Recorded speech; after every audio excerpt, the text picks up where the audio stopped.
கற்பனை என்ன? எப்பொழுதும் சந்தோஷமா இருங்க. அதிருப்திக்கும் சந்தோஷத்துக்கும் தொடர்பே இருக்காது. அதிருப்தியான இருதயத்தில் சுவிசேஷம் அந்த கட்டளையை ஃபர்ஸ்ட் கட்டளையை அவனால் கீழ்ப்படியவே முடியாது, முடியவே முடியாது. கடவுள் கொடுத்த எல்லா ஈவுகளையும் வச்சுக்கிட்டு அவர் அவமானப்படுத்துறதா தான். எவ்வளோ அவர் ரட்சித்திருக்கிறார், எவ்வளோ எனக்கு பண்ணியிருக்காரு, அதை குறித்து எதை குறித்து எனக்கு சந்தோஷம் இல்லை, அதிருப்தி தான். அதெல்லாம் எனக்கு நிரப்பு கொடுக்க முடியாது. எனக்கு என்ன வேணுமோ அதை அவர் கொடுக்கணும். கம்ப்ளீட்டாக எந்த ஆவிக்குரிய கடமைகளையோ கிருபையின் வளர்ச்சியான காரியங்களையும் செய்ய முடியாமல் நம்மளை தடை பண்ணிவிடும் அதிருப்தி.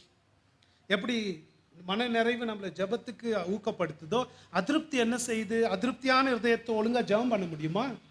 ஆண்டவரை ஸ்தோத்தரிக்க முடியுமா? துதி செலுத்த முடியுமா? ஆராதனை செலுத்த முடியுமா? இல்லையே.